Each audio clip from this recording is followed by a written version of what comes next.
That's number one. You kind of recently painful, tender to the touch. May also same shoulder length and the other.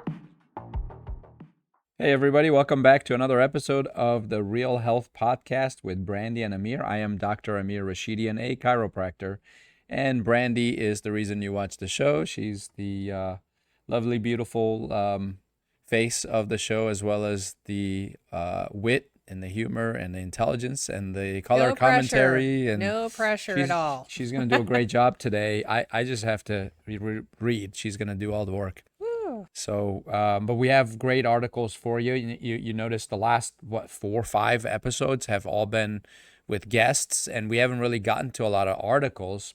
So the articles have been piling up because we still read them, we still look at them because we need to stay up to date with everything. So I picked a few from the past, because a lot of times we don't have time to get to the articles. Picked a few. I thought we'd do a traditional one today because I believe we've got guests coming again. Yep. Is it next episode? Next week, yes. So, Okay. but it'll be a week out from when we post. So. Got it. So anyways, either the next episode or one after, we'll have a guest again, and then there's 2 gentlemen that are going to come talk about functional movement patterns and so on. So I had a great conversation with both of them this morning at the gym. Awesome. So that'll be really fun. They have great stories. They're fun to listen to and so on. Now the next one though is going to be a little bit different because we've been talking about human athletes, and on the next episode when we have our guest, we're actually going to be talking about our 4-legged athletes. So you will not want to miss that. That's right. We'll be with Dr. Tia. Oh yeah, it's exciting. I'm really looking forward to it. So just so you know, if this is the first time you're tuning in, the Real Health Podcast is where we take the latest information, news, articles, and whatever is being disseminated through just regular media.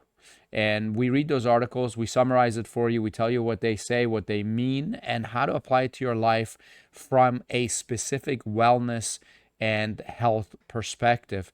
Our focus, our goal for you is that we can help you feel better, get stronger, live longer, and feel younger. Agreed. And so you've been having a heck of a day today. Yeah, it's been a rough week, but we're getting through it. I've been missing some of my workouts, so that plays a role in headspace, and so yeah, I'm trying to get some new routines in place. So it takes time. You know what's interesting, and I want to get right into the articles, but what's interesting is you used to be someone who was against routines. And you wanted to free flow every day, and you just wanted to wake up and decide what you want to do next. Do you remember that? Yeah, I kind of miss those days. I miss them still. Yeah. It's a really nice thing to have that kind of flexibility. And I think that's where some of my frustration comes in, is because I would love to have that, but yet I also elect to put a lot of things into my schedule that then requires me to need to be more rigid with my scheduling. So I think it's probably, there's a little bit of internal angst that goes along with those changes, but they're all good changes, but sometimes it's a frustrating part of the process.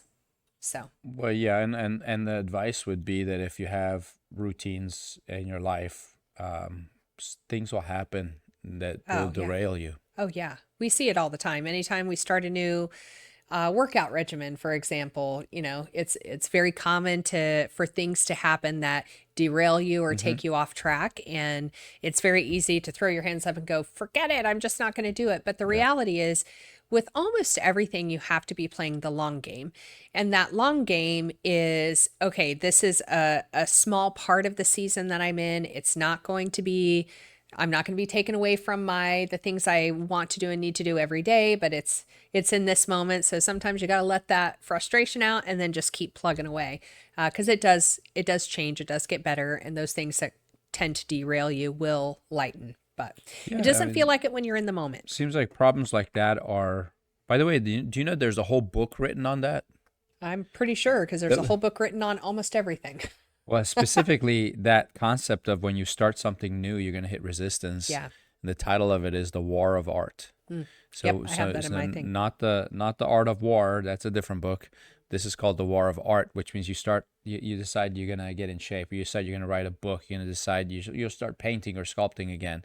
Instantly, things will happen that'll derail you and not let you do it. So you have to keep going. Yep. You have to keep pushing through. So anyways, it's very interesting. And I'm glad you made it for the podcast, and Thanks. we'll dig right in. I So almost didn't. Yeah. You guys almost that's did it right. without me. You'd be stuck with me all by myself. Who would I That's talk no to? fun. Sean, you'd be up. Sean could talk to me from behind the camera. He's thankful now for that too. So anyways, but Brandy does need to get back to work, so we will jump on this. This isn't work. This is Correct. So you're gonna get back to work. Healthline Health News it published this article. It's called "Many Older Adults Take Daily Aspirin to Cut Cardiovascular Disease Risk Despite Dangers." You know how many patients we have who are taking a baby aspirin every single day. They've never had a heart attack. Yeah. They've never had a stroke. They haven't had any cardiovascular issues, and they are on a daily aspirin every single day. And when I asked them why, they said, "Oh, my doctor said I need to take this," and they're still doing it. They've been doing it for years. And it's such an old thought process that they use for this. And it was, how many years ago did we read a study that had come out that said, don't do it anymore? They published it in their peer-reviewed I think it journals. was 2019. Yeah. Yeah. So it's been 5 years.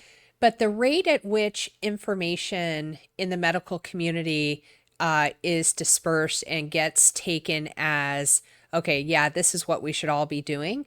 I mean, it takes forever. Yeah. And so I would say there's probably a good many physicians who haven't even seen that study or that recommendation. That's true. And there's been several. We'll read about them. But I guarantee you all have at least one family member who's taking a daily aspirin every single day. And there's risks. So let's talk about it. So it says older adults are still likely to take a daily low-dose aspirin for the primary prevention of cardiovascular disease, even though doing so carries significant risk. Using aspirin to ward off heart attack and stroke used to be a no-brainer. Doctors previously recommended it for both primary and secondary prevention of cardiovascular disease. Secondary meaning they've already had one episode of a heart attack or something and they're preventing a second one. However, following the results of 3 major aspirin trials in 2018, guidance around aspirin has shifted. It is generally no longer recommended for individuals who have not had a heart attack or stroke. Did you guys hear that? It is not recommended. If you haven't had a heart attack or stroke, it's not recommended for you to be on a daily baby aspirin or low-dose aspirin. However, it is still recommended for patients who have already experienced a cardiovascular event and are trying to prevent another from occurring. But the aspirin has potential risks of bleeding and anemia. Both the American Heart Association and United States Preventive Services Task Force have changed their guidelines in recent years to indicate that aspirin isn't right for all patients and does carry risks. Despite these changes, new data reveals that many Americans who should not be taking daily aspirin still are, particularly those at the highest risk for harm. In a research letter published in the Annals of Internal Medicine, researchers found that 18.5 million Americans aged 60 or older, about 1 in 3, were still using aspirin for primary prevention of cardiovascular disease. Many of them, about 3.3 million, were doing so without medical advice. So their friend told them, "I'm doing it, you should do it too." Well, and here's my question. So let's talk about it a little bit. They're asking patients to take a daily aspirin to thin the blood, correct? Is that that's the Yep. bottom line, the It has purpose? anticoagulant properties, so your blood doesn't clot as much, so you're less likely to throw a blood clot. So, but there are other things dietary that also thin the blood and do not carry those same risks. So my question has always been with something like this, if we have a product that's natural, first of all, that will thin the blood as well, but also helps to, I don't know, feed the brain or reduce inflammation in the body as well. So why won't we do the studies? And by we, I don't mean me. I mean the FDA, the pharmaceutical world, Why don't medical doctors American Heart push for this? Association. American Heart Association. Like, there are very easy, cost-effective things that patients could be doing instead of that, that will not only yield that same benefit, but will also yield additional health benefits. But yet, Minus the side effects. minus the side effects. So I really don't understand why we don't do that. It's the same reason why, like, Medicare will pay 12 visits for somebody under acute care, but if we're trying to keep someone healthy, for the love of Peter, let's not pay for that. And a patient actually asked me yesterday, she goes, "Are you kidding me? Will they really not pay for maintenance care?" I said, "Absolutely not."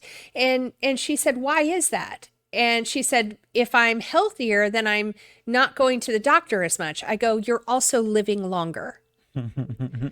And that's the bottom line, I think, is that, number one, something like fish oil isn't going to make the pharmaceutical company big dollars. And number two, there are other health benefits that are going to enhance someone's health.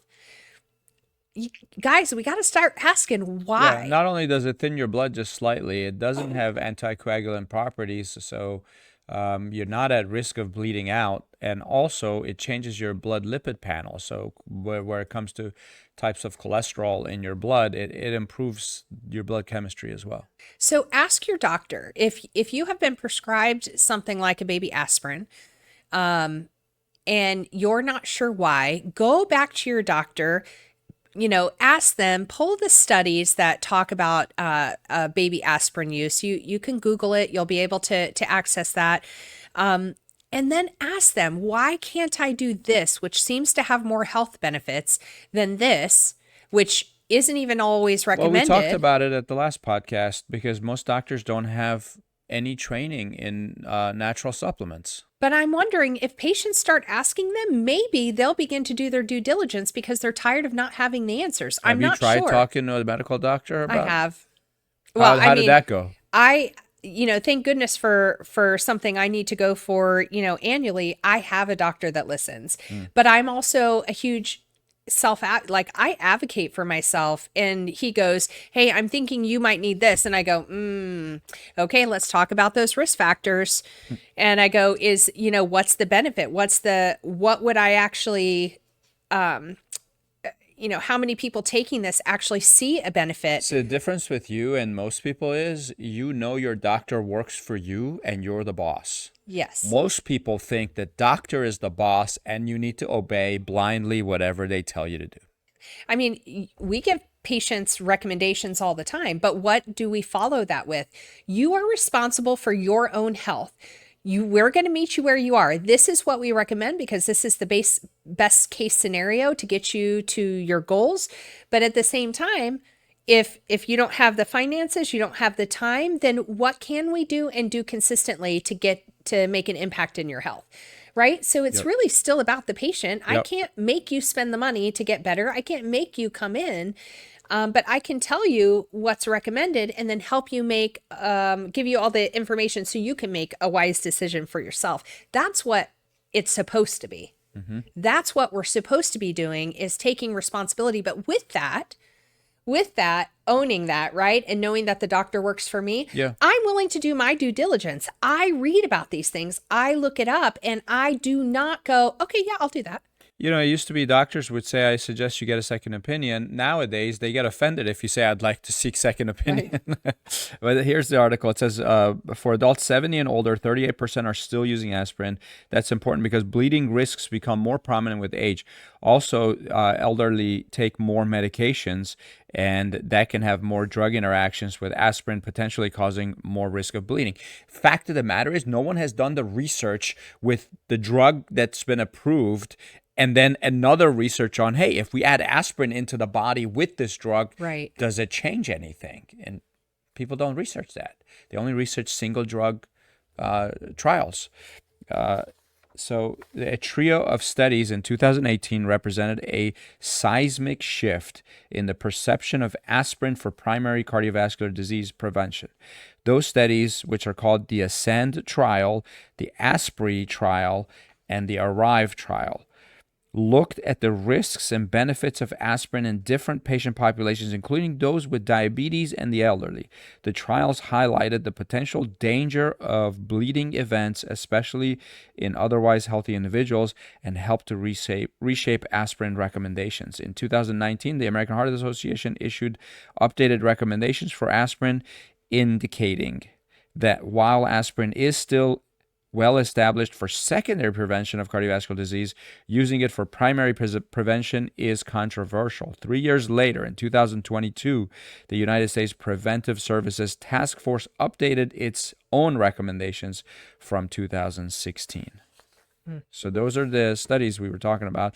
Now it says aspirin is a blood thinner, meaning that it has anticoagulant and antiplatelet properties, which make it difficult for blood to clot.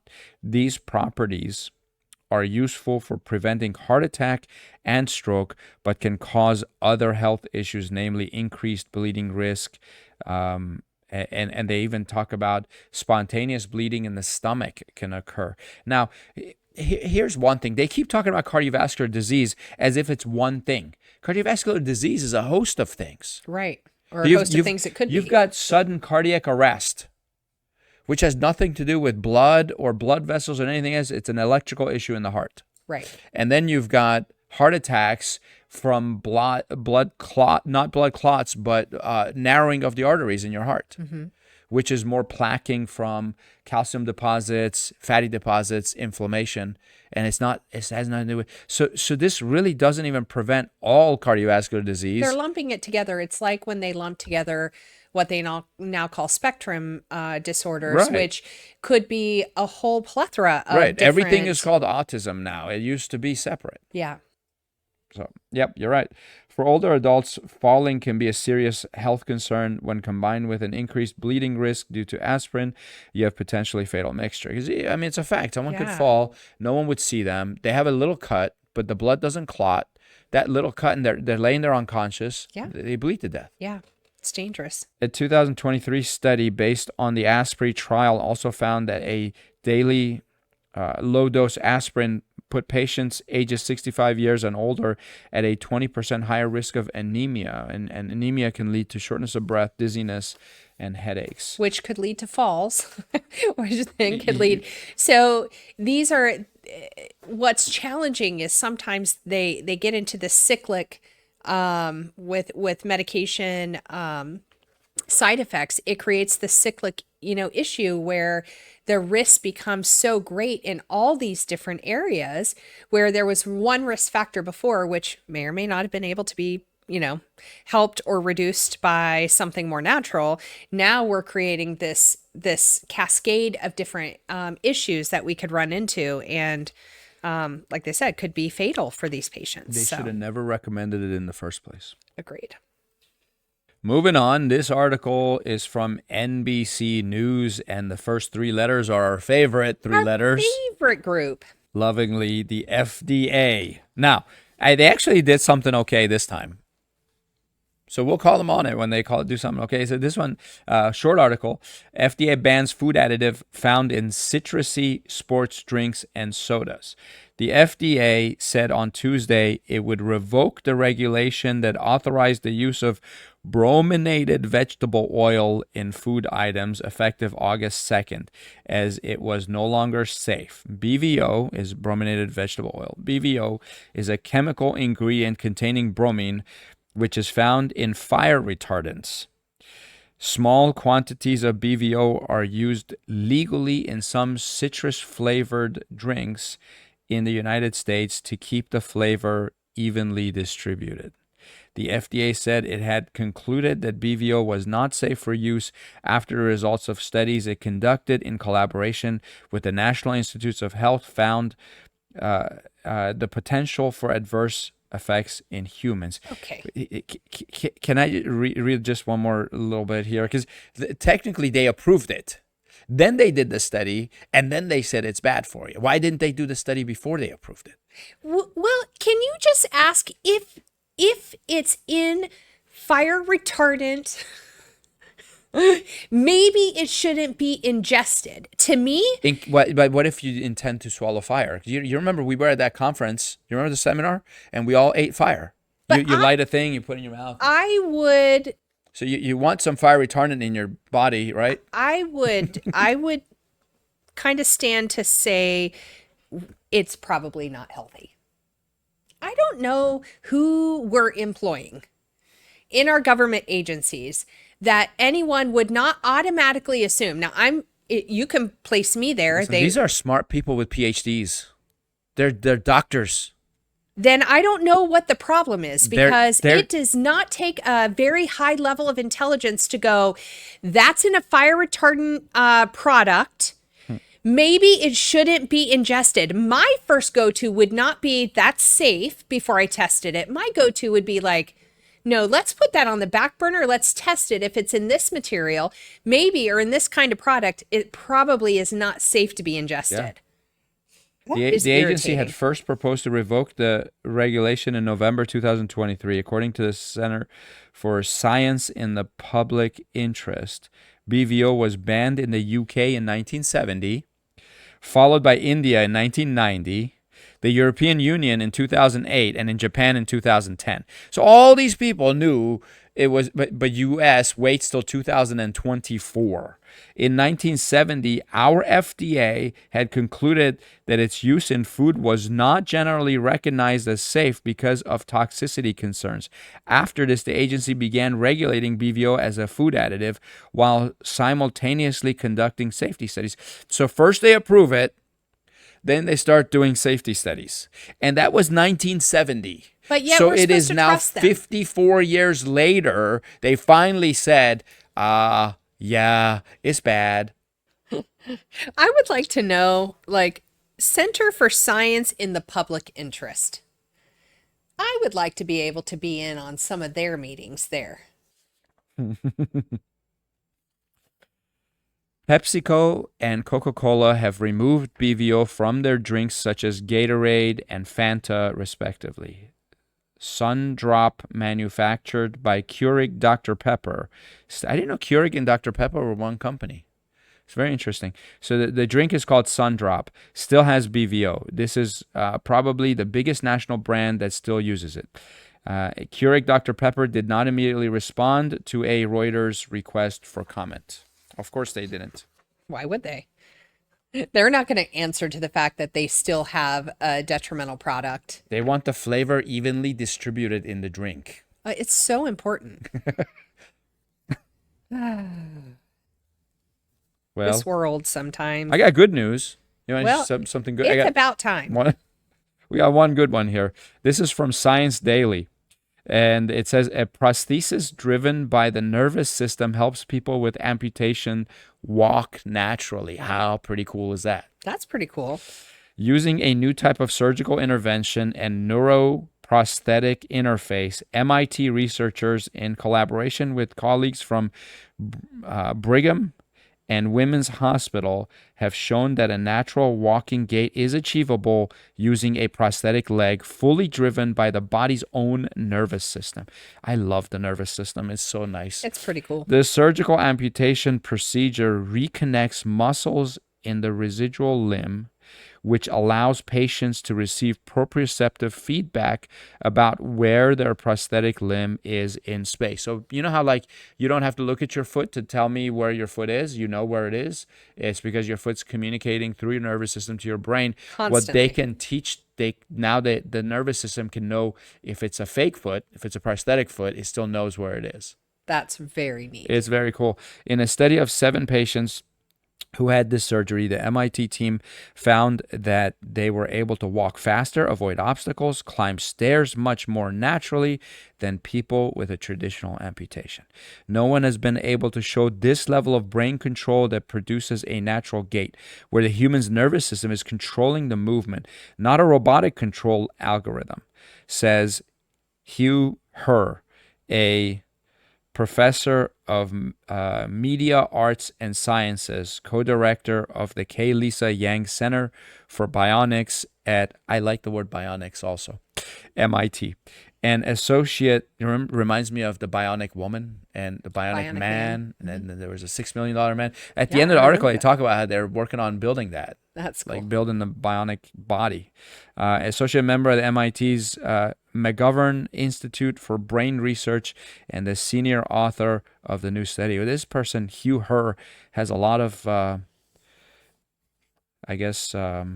names or titles. Patients also experienced less pain and less muscle atrophy following this surgery, which is known as the agonist-antagonist myoneural interface, or AMI for short. So far, about 60 patients around the world have received this type of surgery, which can also be done for people with arm amputations. Most limb movement is controlled by pairs of muscles that take turns stretching and contracting. So, for example, it'd be your tricep and your bicep. During a traditional below-the-knee amputation, the interactions of these paired muscles are disrupted. This makes it very difficult for the nervous system to sense the position of a muscle and how fast it's contracting. Sensory information that is critical for the brain to decide how to move the limb. People with this kind of amputation may have trouble controlling their prosthetic limb because they can't accurately sense where the limb is in space. Instead, they rely on robotic controls built into the prosthetic limb. These limbs also include sensors that can detect and adjust to slopes and obstacles.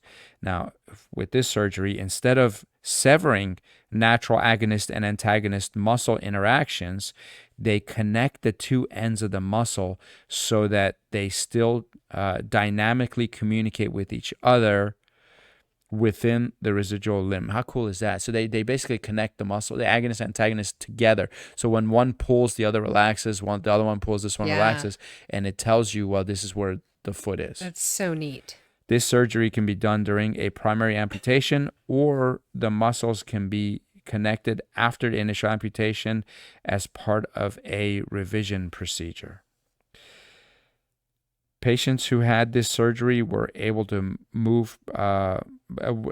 able to more precisely control the muscles of their amputated limb, and that those muscles produced electrical signals similar to those from their intact limb.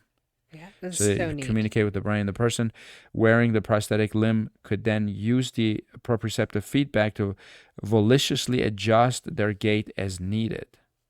It translates into a smooth, near natural ability to walk and navigate obstacles. Then they talk about what a gait should be, or gait meaning how you walk. The researchers compared 7 people who had the AMI surgery with 7 who had traditional below-the-knee amputation. All of the subjects used the same type of bionic limb, a prosthesis with a powered ankle, as well as electrodes that can sense electromyography signals from the tibia, which is the muscle in the front of your leg, the gastrocnemius muscles. These signals are, and gastrocnemius is your calf muscle in the back, so the front and back of the lower leg. These signals are fed into a robotic controller that helps the prosthesis calculate how much to bend the ankle, how much torque to apply, and how much power to deliver. The researchers tested the subjects in several different situations: level ground walking across a 10-meter pathway, walking up a slope, walking down a ramp, walking up and down stairs, and walking on a level surface while avoiding obstacles. In all of these, the people with AMI neuroprosthetic interface were able to walk faster at about the same rate as people without amputations and navigate around obstacles more easily. They also showed more natural movements, such as pointing the toes of the prosthesis upward while going upstairs or stepping over an obstacle, and they were better able to coordinate the movements of their prosthetic limb and their intact limb. They were also able to push off the ground with the same amount of force as someone without amputation. That's so neat. And their goal is rebuilding the entire human body. That's pretty neat. Well, we probably have time for at least one more. Which would you do next? Let's do this one. New York Times. This is a fun one. I apologize for the use of this 4-letter word, but I'm just reading it. So that's what the title of the article literally says. It says, sitting all day can cause dead butt syndrome. I think most of our listeners should be okay with the word butt, Yeah, unless it's the word dead you were concerned with. that's another 4-letter word. The name might make you snicker, but addressing gluteal amnesia can help you avoid chronic pain. So gluteal amnesia, it's just as silly as dead butt, except it's not really dead. After a long work day at your desk or hours in a car, it's normal to feel a little stiff. It may just be that your hip flexors and lower back are tight, but you could also be experiencing a potentially debilitating condition called gluteal amnesia or dead butt syndrome. I would like to know what year they came up with that diagnosis. I mean, let's search the ICD-10 code book and see if it's there. Yeah, that's funny. The name sounds silly, but the side effects are serious, said Jane Conitis. Sounds like a disease, conitis. A specialist in physical medicine and rehabilitation at the Mayo Clinic in Rochester, Minnesota. The gluteus maximus is one of the strongest muscles in the body and biggest shock absorbers, she said. If it's not working properly, it can cause a domino chain of issues from hamstring tears and sciatica to shin splints and arthritis in the knees. Gluteal amnesia happens when the muscles in your rear become so weak from inactivity they seem to forget how to function, meaning they fail or become slow to activate. This is different than a leg or arm falling asleep because of a compressed nerve. You won't feel pins and needles. Some people may feel a dull ache while sitting, but most people don't feel any pain until they go for a jog or hike. Sluggish glutes can result in other muscles and joints, especially in the lower back and knees, picking up the slack, Dr. Conitis said. The pain can especially impact runners and rotational athletes like golfers and tennis players. And I said Tiger Woods had this. Just like learning to engage your core, learning to fire the glutes can prevent this. People don't know how to fire their glutes. Yeah, but it also doesn't make sense to me. Why would a runner have dead butt? Like, well, no, they're saying if you sit 8 hours a day every day and then you go run, then you're not activating your glutes, so you're using your other muscles to run. right. But I would contest that if somebody is an active runner, they do not have that issue. Those active runners are running multiple times a week. That's probably not their only mode of exercise. Yeah, but the main muscles involved in running are the lumbar erecti and the hamstrings. So you can actually run without using your glutes. Now, you're talking about experienced runners. I'm talking about these guys I see on the sidewalk jogging, and they've got a flat back, forward head posture, and they're kind of leaning forward and doing a little jog. Those people, I promise you, they're not using their and I'll use another term instead of dead butt syndrome. They have saggy butt syndrome. and the That's same, even better. The same thing happens when you wear flip-flops all Right. day. It deactivates your glutes, so don't run with flip-flops. But I know what you're Don't walk saying. with It makes flip-flops perfect sense what you're saying. They should know that. It says it doesn't come naturally to most people, even those who have a strong butt. If you spend hours sitting, it's important to learn to recognize when your glutes are turned off and how to get them working again. They're not turned off. They're resting. But anyways, so I'm a chiropractor, and you would think they would say visit a chiropractor, but they don't say that. Of course they don't say Of that. course. Your glutes are actually 3 muscles on the outside and back of your hips that stabilize the hip, lift the leg, and rotate the thigh. Together, they act as a base to the spine, keeping the pelvis and core stable. So she knows a few things. This Conitis person, who apparently she is a doctor, because it didn't say she was a doctor, but she is a doctor. Repeated 8-hour desk days can cause a delay in the neurons that signal them to activate. I don't think it causes that. It's you leave any muscle inactive for a period of time, it's hard to activate it again. But anyways, this is another person. His name is Chris Kolba, a physical therapist at the Ohio State University Wexner Medical Center. Over time, this cycle can cause the glutes to get weaker, which has been linked to lower back pain and knee pain, especially in active people. True. But back injuries can deactivate your glutes as well. That's not in the article. That's me saying that. You might think your butt is strong because you can do 25 squats, but your quads and lower back could be doing all the work. The simplest test is to stand on one leg. You guys can try this, just don't fall. Stand on one leg, letting the other dangle. Your glute on the dangling side will feel soft. So when you press on your glutes, it'll feel soft. Now put weight on that leg and squeeze the cheek hard. Not with your hand, but like squeeze the muscle. You can have somebody else do that for you. You should feel a subtle firing of the muscle. If your glute is weak, you may need to squeeze a few times before you feel it fire, Dr. Konitis said. For another test, try a... Is everybody squeezing their cheeks right now? I am. I did it a few times. Yeah. Oh, yeah. I don't have dead butt syndrome, but we barely sit. I mean, this is the longest we sit. Yeah. We actually at our office have standing desks. Yeah. Because we're moving We're always all the time. walking. Yeah. Mm-hmm. I mean, I'm at the computer 2 minutes and I have to do something, come back for 2 minutes. Anyways, but I know if you have to sit all day, the solution is stand up. I say every 20 minutes. The article said something different, but for another test, try a glute bridge in which you lie on your back and lift your hips into the air. When your hips are off the ground, consciously engage your cheeks, butt cheeks. Do 5 to 10 reps. You should feel your glutes burn a little. If you don't, but feel extreme strain in your hamstrings, which are the muscles in your leg just below your butt, so the hamstrings are behind your thigh, not leg, thigh. That's a sign your glutes aren't activated. So if feeling your hamstrings more than your glutes aren't activating.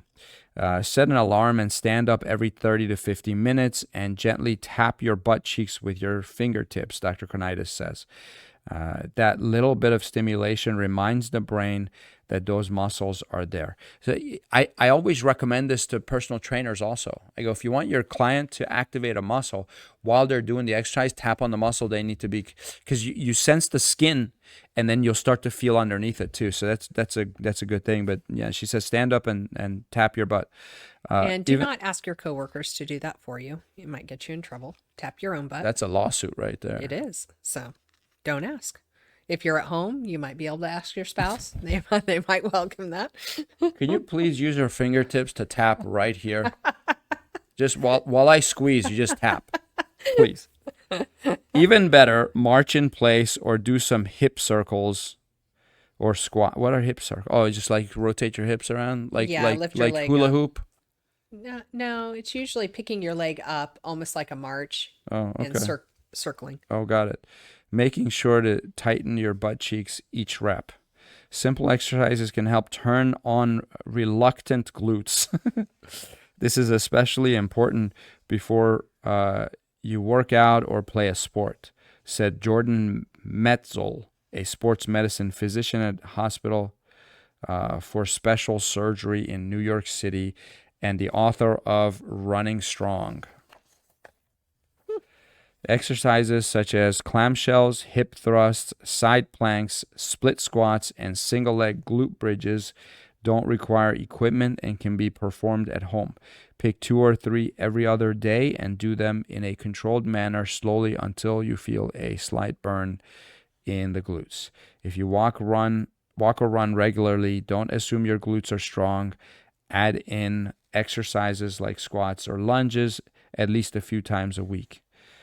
If you consistently work your glutes, but your butt never feels tired and you experience pain while doing activities such as running, seek help from a sports medicine physician or physical therapist, Dr. Konitis said. Or a chiropractor. Put that at the top of your list. I would do chiropractor first. That's what I said, top of the list. Yeah. So, anyways, it's good to take pressure off the nerves through adjustments, then do the physical therapy. But definitely, you go to a physician, they give you medication. There's no drug that. Yeah. And often you go, I have a pain here, and they might give you something like a muscle relaxer, which, if you're dealing with dead butt, is probably not We the have outcome that you're looking happen for so much. all We're the like, time. Pain these meds muscles are and not activated. We do electromyograms. We see the muscles are deactivated, and the person is being given a muscle relaxant. It says she's right about this one, Dr. Kanitis. She said when one link in the chain is weak, the whole fence collapses, yes, and the glutes should be your strongest link. yes. I mean, she has a couple of good things in Couple there. of good things. Yeah. She's not totally off the map. Not totally. Yeah. You want to be done, or you want to do one last one? This one's about COVID. Okay. I'll read through it real quick, but if we have a lot to say, we'll go long. So anyways, save this for last because I didn't think we'd get to it, but we got to it. This is, I believe it's also New York Times. Yeah, it's from New York Times. It says, new COVID vaccines are coming. Here's what to know. We asked experts about the right time to get a shot and how long protection will last. And oh boy, oh boy, oh boy. So I had a patient yesterday came in. She said over the weekend she fainted and hit her head really bad, has a concussion. And they have to go through to a cardiologist and so on. And I said, why did you faint? You've never fainted before. Now she's elderly. And she said, I don't know. There's nothing wrong. I'm healthy. I'm doing everything right. And she's been a patient of ours for a long time. She stops in every couple of weeks to get checked, get adjusted, make sure she's healthy. She's fully functional. She used to be a nurse. She's fairly up there in age, but she's very functional for her age. Anyway, she said the day before she had gotten a COVID booster, and she thinks that's what caused her to faint. So I don't know. Well, I mean, we do know that there's been lawsuits that are out. The state of Kansas, State of Kansas. There are others too.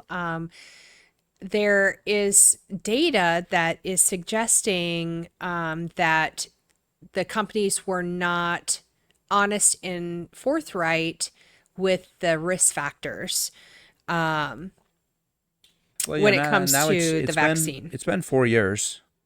And we have new data.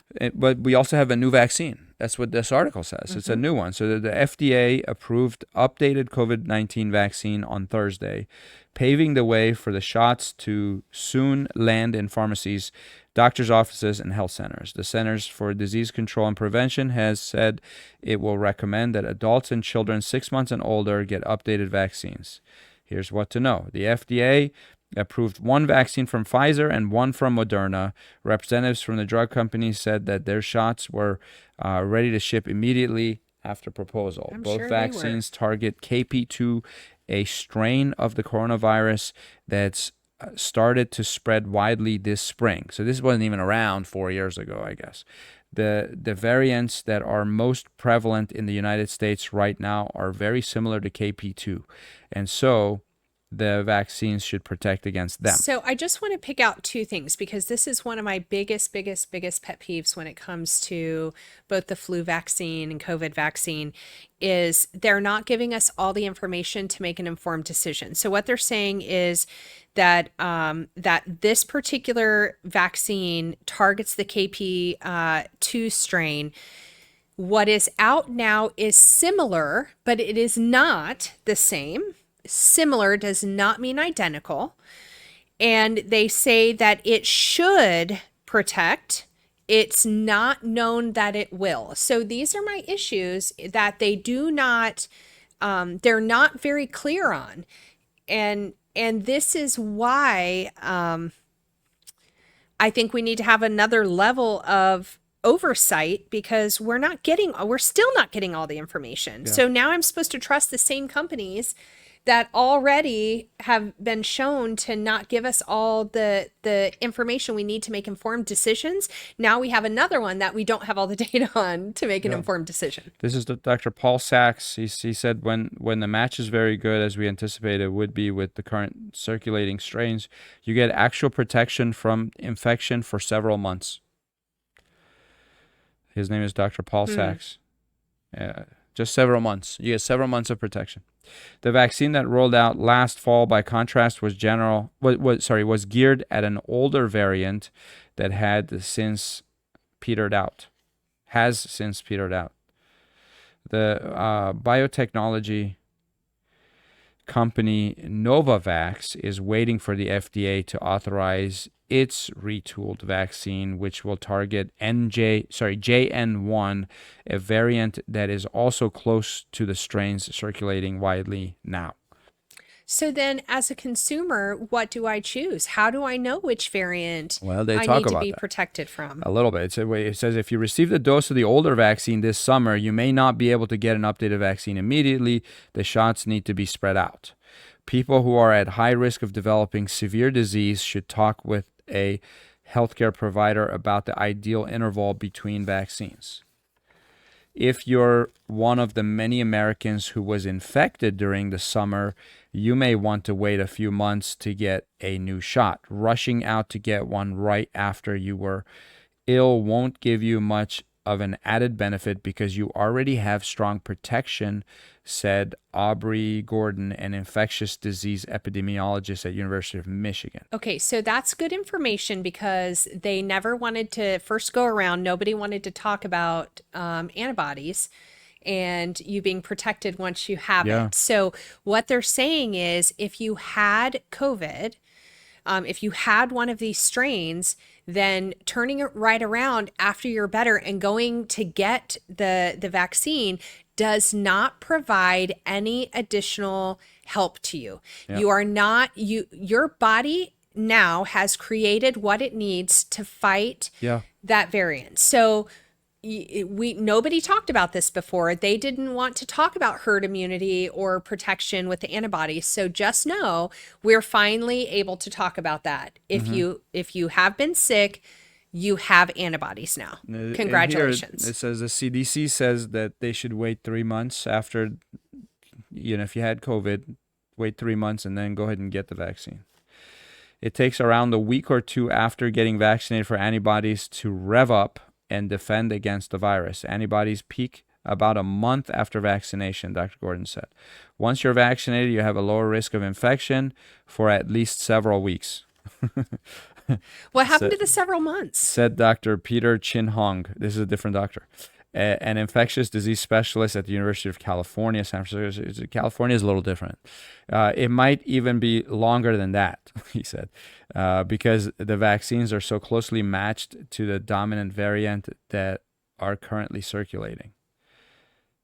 Unbelievable. And the vaccines will provide protection against the worst outcomes from COVID, developing severe disease, getting hospitalized, and dying for months.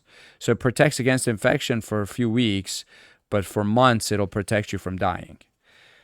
People who are at highest risk for severe disease, including those who are 65 and older, people who are immune compromised, and those with underlying medical conditions should get the updated vaccines as soon as they are available. Dr. Sachs said that people who are not at a high risk may want to wait until October to gain protection leading into the winter and holiday gatherings, and so that they can get flu shots at the same time. Or maybe you don't want to put two of those into your body at the same time. I would advise against it, but I'm not a medical doctor, I'm not a pharmacist, and I'm not a virologist or an immunologist. I'm a lowly chiropractor. But Who has a really smart brain? It just fact of the matter is, if we have two chemicals that are impacting the immune system. I mean, how vaccines work is they want to get an immune response. So they agitate your immune system to rise up and start building antibodies. And so you're putting two adjuvants into the body at the same time. I don't like it. Yeah. Can we talk about what those adjuvants could be? Because what are things that make the nervous system react? Yeah, it's thimerosal has mercury, and mercury has been steadily removed more and more from most vaccines, but aluminum is another common one they put in there. But it's anything that irritates your immune system, anything that the body deems to be toxic. They have to put that in there so that your body has a response. If you don't have an immune response to it, then you never build antibodies, and the vaccine is completely useless anyways. Yeah, it's the thing that pokes the bear, basically. Right. Now, when it comes to the mRNA technology and so on, they talk about things like spike proteins. I'm not too familiar with that, but now there's a ton of data on the internet that previously was banned that is now available that you're welcome to look at. And for the sake of just being unbiased and neutral. I mean, we're already biased because we like natural. We like drug-free. We like no surgeries. If you can live your life never having surgery, I think you did a good job. If you live your life without too many medications that are prescription or over-the-counter, I think you did a good job. I think that should be our goal. That should be everybody's goal. To reduce all toxicity. To boost your immune system without chemicals is a good thing. So we are biased, but at the same time, I want you guys to do your own research. So if your doctor has told you to get the vaccine, do some research, get second opinions, talk to some people, decide if it's right for you, and do what you believe is right. It's your body. It's your body, and you should take good care of it because it's the only one you get. But the research component is the most important. So regardless if it's somebody like us telling you to do something on the more natural side, do your research. If it's somebody who's telling you to take a pharmaceutical or a vaccine that could also have an ingredient that could be harmful, do your research. Regardless, it's your body. You're the one that has to live in it for the rest of your life. And you have to live with the outcome of those decisions, good or bad. And so our goal is to encourage you guys not to do things blindly on either side. That's it. Yeah, do your research, do your due diligence so that you know you have made the best decision for yourself and for your family. 100%. And even if for us, there's no judgment. If you land on the other side and you've done your due diligence and you decided that was best for your family, we go more power to you. Yeah. That is your decision, but do the research. That's the most important. And in order to do that, you have to be willing to look at both sides, and do the research for both. You can't just look at one side. It was funny. I was having a conversation with one of my best friends, and we had a very polar opposite thought process on this topic. But she kind of lost her crap, and she was kind of hollering and whatnot. And I was like, okay, we can't have that conversation if you can't be willing to look at evidence on both sides. Well, right. I did. Just looking at one side is not looking at evidence. Correct. You have to be willing to openly look at both, in a way that's constructive too, and then have a conversation. That's such good advice on every area. That's a good advice in scientific realm, medical realm, healthcare, but also politics. Yeah, very much. We refuse to listen to the other side, and then we judge them. Get the data, get the information, find out why. Listen, if you were in their shoes, you'd believe what they believe. That's a fact. Yeah, and there has to be something compelling. Right. That's making someone believe something. So. Yeah. Even if that is, my parents were this and my grandparents were this, so I'm going to be that also. Fine. But now you should find out why they were that. Yeah. Anyways, thank you all for joining us. We absolutely love and appreciate you. Thank you for supporting our podcast and sticking around with us. We'd love to hear from you. Please share your opinions, your ideas, your comments. If you want to argue with us, do it. Please. If you get mad at us, you want to, say some profanity, do it. It doesn't. You know what? We can keep the profanity. We just said we want to hear from both sides. You just don't offend other people. You can offend us. It's okay. Don't offend the general public, and be kind for the most part. And we truly appreciate you. Come back and join us next time. Like you said, we're going to talk about our four-legged fairy friends who are athletes in their own way. And we're going to learn some amazing stuff, especially if you have a pet. You need to be here next time. So take care. God bless you. And we'll talk to you soon.